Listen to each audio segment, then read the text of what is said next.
Girls, अब हम अपने सिलेबस की शुरुआत प्रोज के पहले lesson a girl with a basket से करते हैं। यह प्रोज का पहला लेसन है, a girl with a basket. इस लेसन के राइटर यानी ऑथर विलियम सी डगलस है। कौन सा लेसन पढ़ रहे हैं हम? A girl with a basket. इसके ऑथर कौन है? William C Douglas. गर्ल्स, आपको लेसन का नाम भी याद रखना है और उसके ऑथर का नाम भी याद रखना है।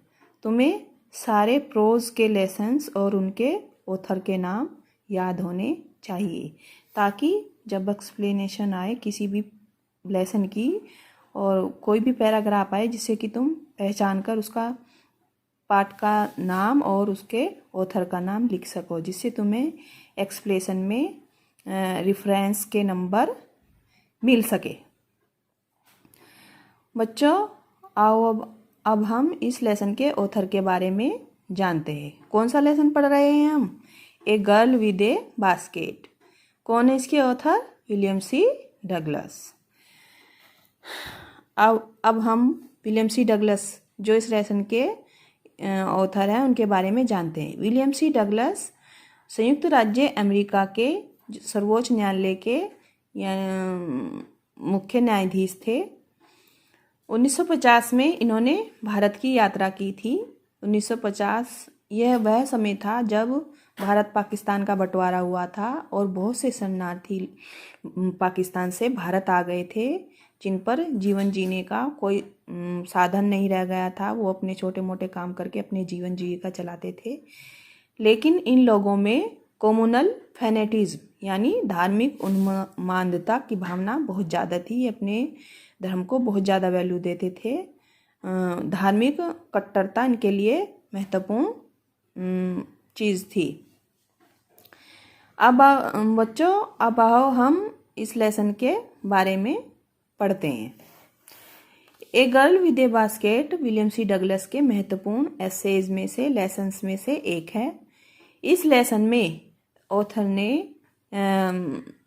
भारत की जो महत्वपूर्ण चीज़ें हैं, उनके जो महत्वपूर्ण एक्सपीरियंसेस हैं, उनके बारे में लिखा है कि किस तरह से वो एक 9 साल की बच्ची के संपर्क में आते हैं जो कि रिफ्यूजी गर्ल थी, और उससे उसके बिहेवियर से इम्प्रेस होते हैं, और कैसे वो उस छोटी सी 9 साल की बच्ची के अंदर किस तरह से सेल्फ रेस्पेक्ट की भावना कूट कूट के भरी हुई थी, और किस तरह से उसने राइटर को, विलियम सी डगलस को इम्प्रेस किया था। और यह ऐसे उनके महत्वपूर्ण निबंध का एक अच्छा संग्रह है। अब आओ बच्चों, हम पाठ शुरू करते हैं।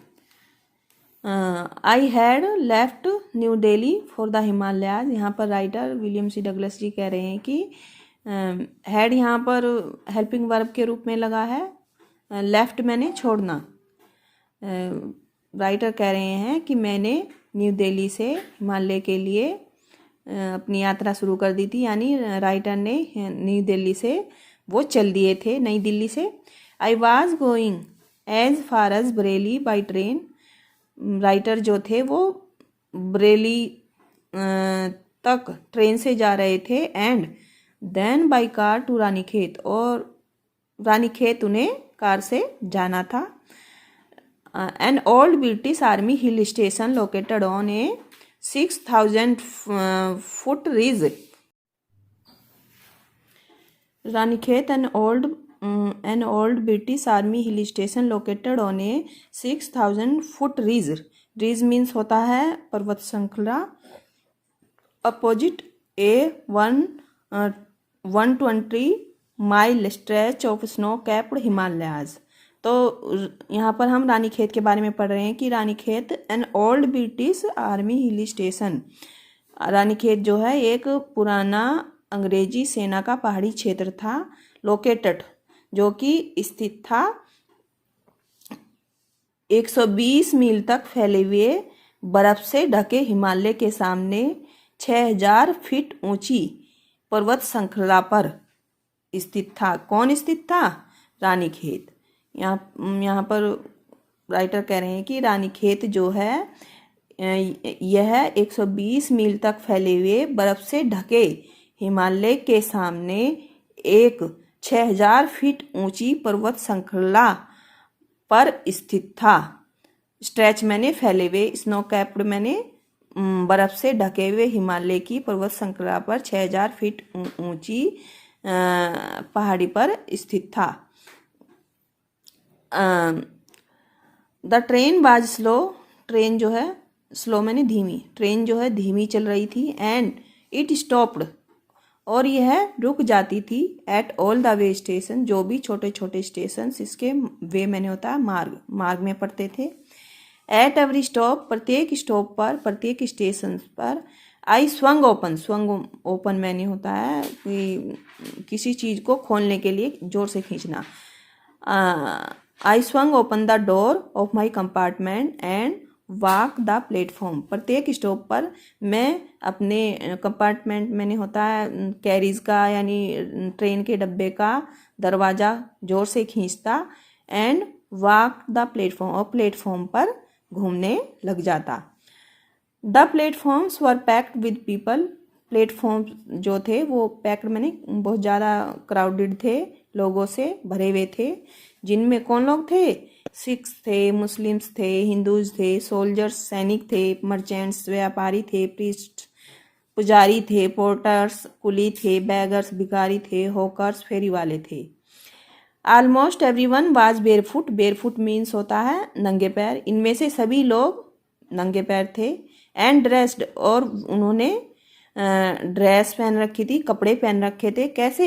इन लूज वाइट गारमेंट्स, लूज मैंने ढीले ढाले, वाइट सफ़ेद, गारमेंट्स मैंने कपड़े, और इन लोगों ने सफ़ेद ढीले ढाले कपड़े पहन रखे थे।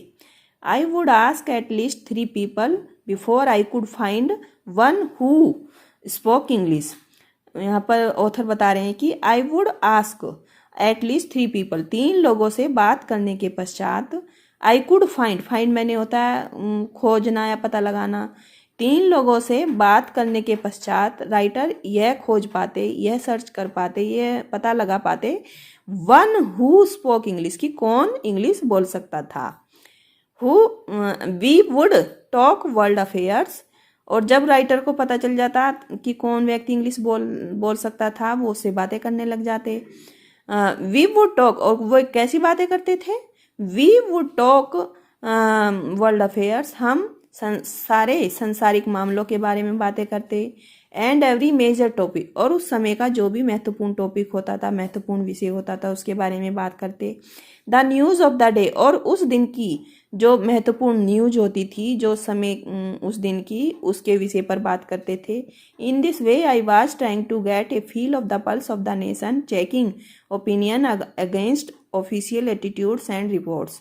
और इस तरीके से लोगों से बात करके मैं यह पता लगाना चाह रहा था कि लोग आधिकारिक जो दृष्टिकोण थे या रिपोर्ट्स थी, उनके बारे में लोग कैसा सोचते हैं, कैसा विचार रखते हैं, उनकी क्या क्या थिंकिंग है।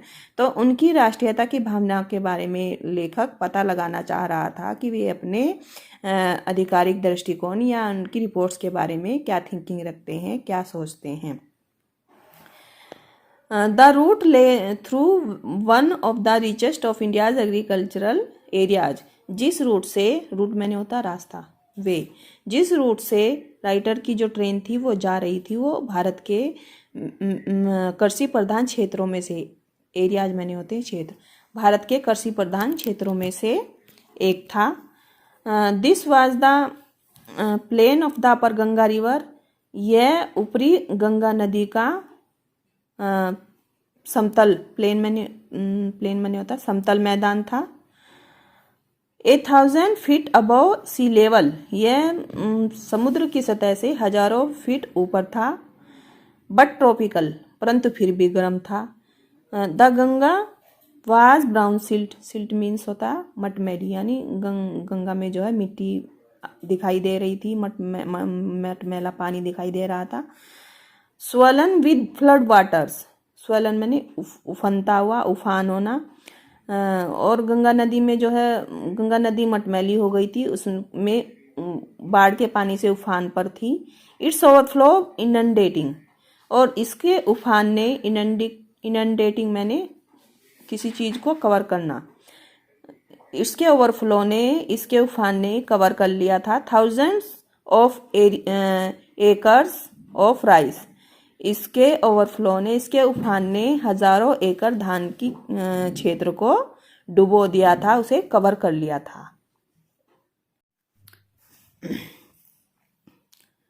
गुड मॉर्निंग स्टूडेंट्स, अब हम अपना लेसन यहाँ से स्टार्ट करते हैं। यहाँ तक हमने कल पढ़ा था और अब हम यहाँ से आगे से स्टार्ट करते हैं। To the northward jungles great expanses of grass. उत्तर में घने जंगल थे, यानी कि उत्तरी दिशा में घने बड़े बड़े जंगल थे, विशाल जंगल थे, जो कि बहुत दूर तक, एक्सपेंसेस मैंने होते हैं फैलाव, बहुत दूर तक फैले थे। Higher than a man's head, higher means ऊंचाई, देन कितनी, मैंस हेड आदमी के सिर से भी, and unbroken except for an occasional clump of trees the home of tigers. Higher than a man's head, अब लेखक कह रहे हैं कि उन पेड़ों की, जो जंगल विशाल दूरी में फैले हुए थे, उन पेड़ों की जो ऊंचाई थी वो कितने ऊंचे थे, higher than a man's head, वो आदमी के सिर से भी ऊंचे थे। और कहीं कहीं पर जो है विशाल पेड़ थे, क्लम्प माने होते हैं झुंड, कहीं कहीं पर विशाल पेड़ों के झुंड थे। The home of tigers, elephants, pythons and cobras, जिनमें टाइगर्स बाघ ने, हाथियों ने, अजगर ने और कोबरा ने अपने घर बना लिए थे। Everywhere else there was flat land running to the horizon, और सब जगह पर यहाँ पर फ्लैट मैंने होते समतल भूमि दिखाई पड़ती थी, जो कि होराइजन होता है क्षितिज, जो कि क्षितिज तक दिखाई पड़ती थी। But dotted here and there by the sacred banyan tree or by rows of pakar trees shaped like elms and having thick twisted trunks. But dotted here and there by the sacred banyan tree, परंतु कहीं कहीं पर पवित्र बरगद के पेड़ थे, और पाकर एक तरह का वृक्ष होता है, उसकी भी कतारें थी, जिसने एल्म्स एक विशेष प्रकार का पौधा होता है, पेड़ होता है, और जिसने पाकर के पेड़ ने एल्म्स के पेड़ का आकार ले लिया था। And having thick twisted trunks, twisted मैंने होता है घुमावदार, ट्रंक्स मैंने तना, थिक मैंने मोटी, और उनकी तना जो है घुमावदार और मोटी हो गई थी, जैसे कि एल्म्स पेड़ की होती है। कौन से पेड़ों की हो गई थी, पाकर पेड़ के जो ट्री थे, उन्होंने एल्म्स के पेड़ों का रूप धारण कर लिया था, और उनकी जो तना थी वो घुमावदार और मोटी हो गई थी। Hot humid air was moving in from the south west, और गर्म आर्द्र हवाएं दक्षिण पश्चिम की ओर से आ रही थी। Monkeys, some of them mothers with babies clinging to them and riding underneath. Monkeys बंदर, जिनमें कुछ फीमेल थी, वो अपने बच्चे को चिपकाए हुए थी, क्लिंगिंग मैंने होता है चिपकाना, वे अपने बेबीज को चिपकाए हुए थी।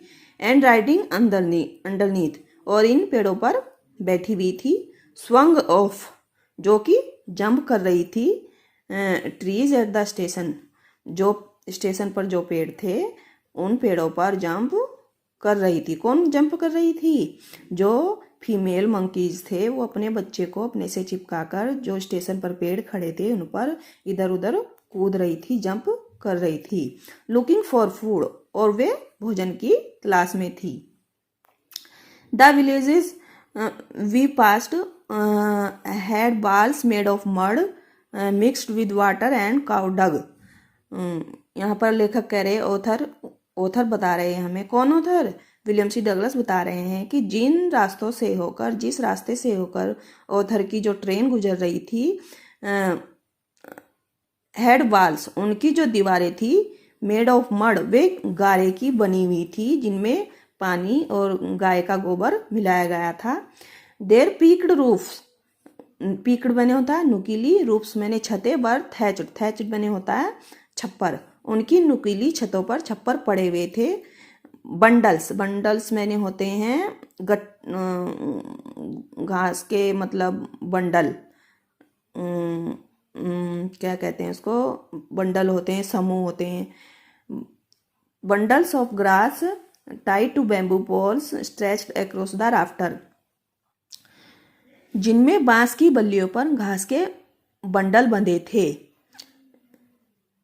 That day the pumpkin vines that grew over them, और इस दिन जो पम्पकिन मैंने होता है कद्दू, वाइन्स मैंने बेले, और आज जिस दिन राइटर की ऑथर की जो ट्रेन जा रही थी उस दिन कद्दू की बेले जो थी उनमें फूल खिलाए थे,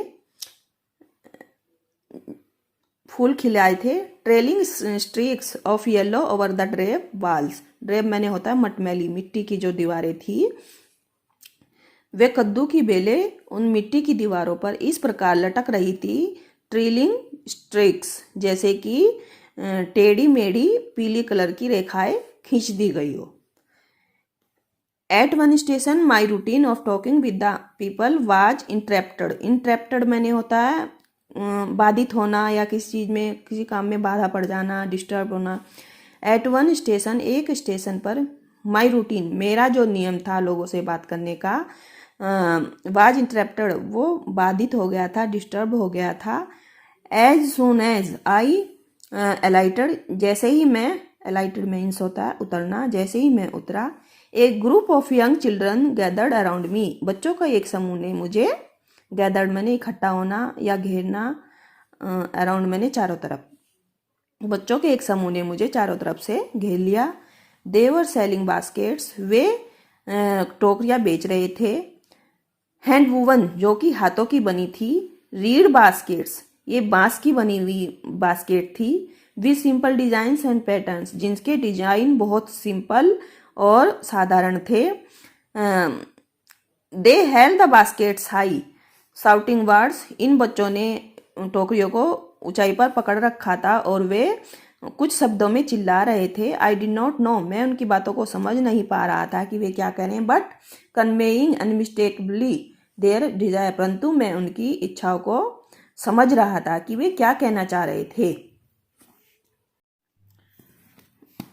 these were refugee children, refugee means होता है शरणार्थी, ये शरणार्थी बच्चे थे। When partition between India and Pakistan was decreed, decreed means declare किया गया, घोषित किया गया। Hundreds of thousands of people pulled up means छोड़ दिया, their roots means मूल निवास, and change their residences। जब भारत पाकिस्तान का बंटवारा हुआ तो हजारों की संख्या में लोगों ने अपने मूल निवास को छोड़ दिया और वो भारत में आकर रहने लगे। 9 million people left Pakistan and came to India driven by the fear of religious fanatism। 90 lakh लोगों ने पाकिस्तान छोड़ा और वे भारत आ गए और उनके अंदर बहुत ही ज़्यादा रिलीजियस फैनेटिज्म मीन्स होता है धार्मिक उन्मादता थी, यानी कि वो अपने धर्म को बहुत ज़्यादा महत्व देते थे। बच्चों कभी कभी बोर्ड में क्वेश्चन पूछ लिया जाता है कि how many people left Pakistan during the partition, या फिर why did they leave Pakistan. तो यहाँ पर हमें इस लाइन को समझना होगा कि 90 लाख लोगों ने पाकिस्तान को छोड़ा और वो भारत आकर रहने लगे, और जो लोग भारत आए थे उनके अंदर बहुत ज़्यादा रिलीजियस फैनेटिज्म थी, यानी धार्मिक उन्मादता की भावना थी, वे अपने धर्म को बहुत ज़्यादा महत्व देते थे। तो हम इसका आंसर क्या देंगे कि 9 million people left Pakistan due to fear of religious fanaticism, यानी 90 लाख लोगों ने भारत छोड़ा और उन्होंने ऐसा इसलिए क्या किया क्योंकि उनके अंदर धार्मिक उन्मादता की भावना बहुत ज़्यादा थी और वे अपने धर्म को बहुत ज़्यादा महत्व देते थे। दे वर पुअर पीपल, वे बहुत गरीब लोग थे। टू स्टार्ट विद, वे लोग जो शरणार्थी आए थे भारत में वे शुरू से ही बहुत गरीब थे। They were poorer as they began their long trek, trek means होता है दुर्गम यात्रा। जब इन लोगों ने अपनी यह दुर्गम यात्रा बिगिन मीन्स आरंभ करना, इन्होंने अपनी दुर्गम यात्रा आरंभ की तो ये और भी ज़्यादा गरीब हो गए। For all they could carry was a bit of food, और जो सामान ये अपने साथ ला सकते थे उसमें थोड़ा बहुत खाने पीने की चीज़ें थी। एंड ए फ्यू बिलोंगिंग्स, और कुछ छोटा मोटा सामान जो ये ला सकते थे। सून दे वर आउट ऑफ फूड, और जल्दी ही उनके पास से ये सब चीज़ें भी ख़त्म हो गई, खाने की चीज़ें भी ख़त्म हो गई। A few days after they started they began to fall, fall means गिरना, बाई द वे साइड, रास्तों के किनारों पर। फ्रॉम द वीकनेस मीन्स कमजोरी से, हंगर मीन्स भूख से, एंड डाइड मरने लगे, वेयर दे फेल, जहाँ पर भी ये गिरते। और कुछ दिनों के पश्चात जब इन लोगों के पास खाने पीने की चीज़ें ख़त्म हो गई तो ये लोग जो थे भूख से कमज़ोर होकर गिरकर मरने लगे, रास्ते में, सड़कों के किनारे या कहीं भी चक्कर खाकर गिरने लगे और मरने लगे। The children selling baskets were sons and daughters of these refugees, जो बच्चे बास्केट बेच रहे थे, टोकरियाँ बेच रहे थे, वे बेटे और बेटियाँ थे इन शरणार्थियों के। दे और देयर पेरेंट्स और relatives had gathered in the cities, ये बच्चे और इनके माता पिता और उनके सगे संबंधी सभी लोग शहरों में इकट्ठा हो रखे थे। गैदर्ड मैंने इकट्ठा हो रखे थे। सेटिंग अप स्टॉल्स, उन्होंने वहाँ पर स्टॉल्स बना लिए थे। मैन्युफैक्चरिंग सिंपल आर्टिकल्स, जहाँ पर वे छोटी मोटी चीज़ें बनाते थे। Trying to make a living in the markets, और बाज़ारों में अपना जीवन जीने की कोशिश कर रहे थे। ऑलरेडी ओवर क्राउडेड, जहाँ पर कि पहले से ही बहुत ज़्यादा भीड़ थी जिन बाज़ारों में, वहाँ पर ये लोग आकर रहने लगे थे, वहाँ पर आकर अपने छोटे मोटे स्टॉल बनाकर सामान बेचने लगे थे। They lived in cloth and grass shades that line the streets, ये कपड़े के या घास के बने हुए झोपड़ियाँ बनाकर या टेंट बनाकर गलियों के किनारे पर रहने लगे थे। The peasants among these refugees, और इन शरणार्थियों में जो किसान थे, had been accustomed to little to all their lives, और इन शरणार्थियों में जो किसान थे उन्होंने अपने आप को अकस्टम मीन्स आदि कर लिया था, अभ्यस्त कर लिया था।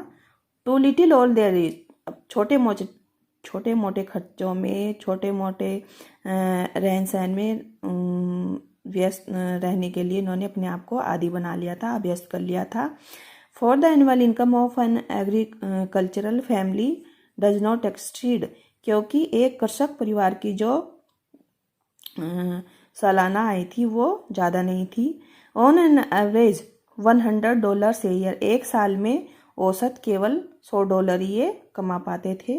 The average unskilled labourer makes a 30 cents a day, और जो औसत अकुशल मजदूर होते थे वो एक दिन में 30 सेंट्स ही कमा पाते थे, या फिर एक वीक में $2।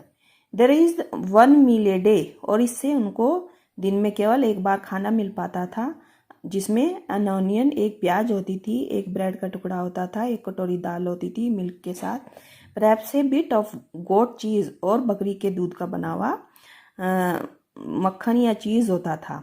नो टी, कोई चाय नहीं, नो कॉफ़ी, ना कॉफ़ी, और कोई घी नहीं, कोई मिठाई नहीं, और ना ही नॉनवेज उसमें आता था। $100 a year is not $2 is not $2 a week. $100 $100 ये एक साल में, और $2 एक वीक में कमा पाते थे। Yet even that small amount is hard to earn by selling basket, और बास्केट बेचकर इनके लिए इतना कमाना भी बहुत मुश्किल हो जाता था। That no doubt is the reason these little children descended on me like locusts, और यही कारण था कि ये छोटे बच्चे, डिसेंडेड मीन्स होता है टूट पड़ना, और यही कारण था कि ये छोटे बच्चे मुझ पर टिड्डों की तरह टूट पड़े। आई एम अमेरिकन, क्योंकि मैं एक अमेरिकन था। Was doubtless the most promising market they had seen, और मैं उनके लिए एक मार्केट की तरह, एक अच्छे बाजार की तरह बन गया था।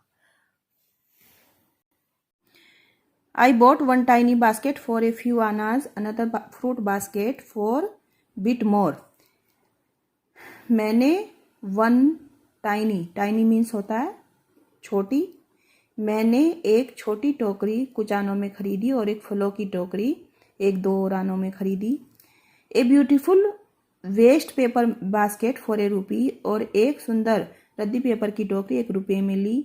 ए lovely swing basket for a rupee, और एक सुंदर सिलाई बास्केट मैंने 1 रुपये में ली। A few fans for an anna, कुछ पंखे 1 रुपये में और 2 आनों में।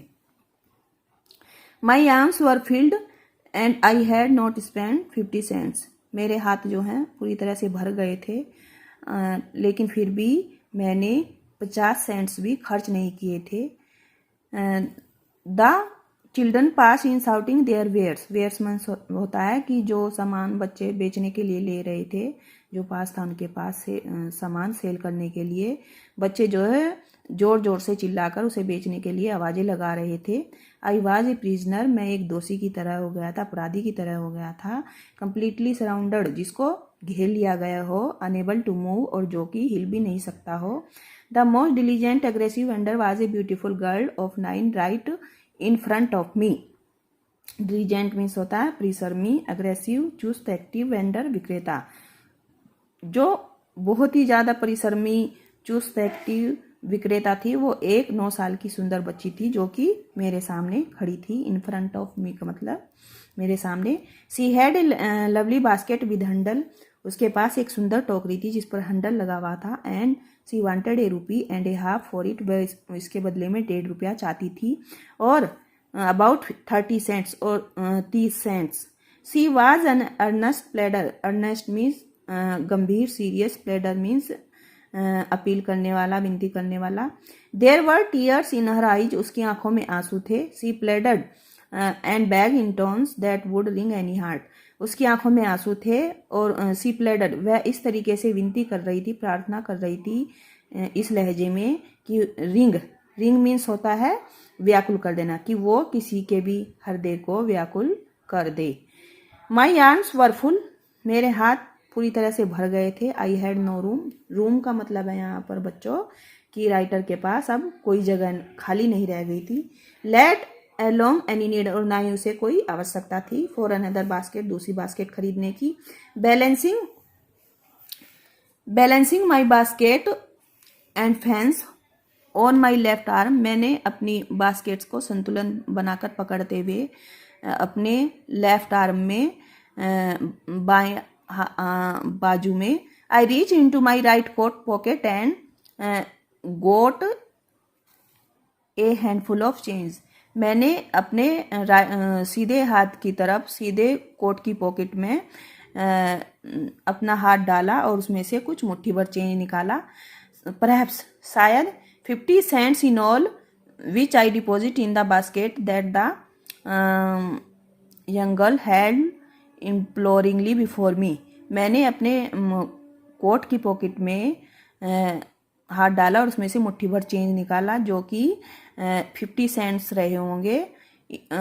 विच आई डिपॉजिट, जिसे मैंने डाल दिया उस बास्केट में जिसे उस लड़की ने पकड़ रखा था और जो विनती करते हुए मेरे सामने खड़ी थी। आई ट्राइड टू एक्सप्लेन, मैंने उसे बताने की कोशिश की, उसे समझाने की कोशिश की। That I could not by the basket but extended होता है बेटा कि मतलब बढ़ा देना। ग्रेचुइटी, उपहार, सब्स्टिट्यूट ऑप्शन, मैंने उसे बहुत बताने की कोशिश की कि मैं तुम्हारी बास्केट नहीं खरीद सकता बट परंतु एक्सटेंड बढ़ा सकता हूँ ग्रेचुइटी उपहार को, इसके ऑप्शन में मैं तुम्हें कुछ उपहार दे सकता हूँ।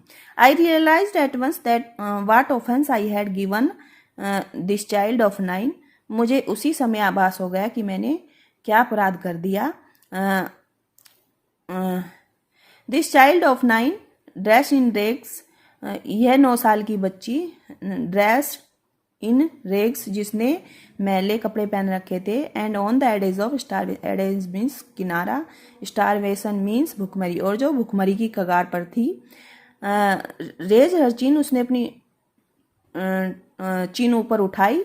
रीच्ड इनटू द बास्केट, और बास्केट में उसने अपने हाथ डाले। And with all the pride, और पूरे गर्व के साथ दया, ग्रेसियसनेस, दया के साथ, शान के साथ, एक लेडी की तरह handed the money back to me, उसने मुझे सारे पैसे वापस कर दिए।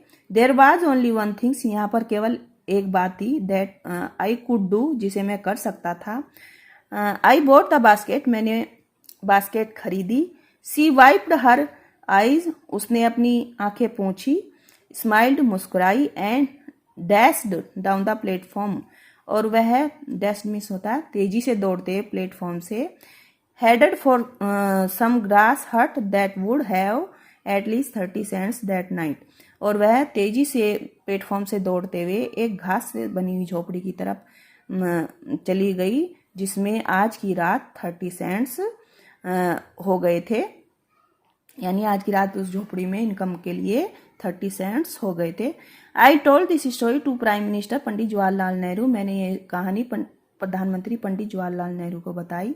आई टोल्ड हिम, मैंने उन्हें बताया। इट वाज वन रीजन, यही एक कारण है। I had fallen in love with India, कि मैं भारत से बहुत प्यार करता हूँ।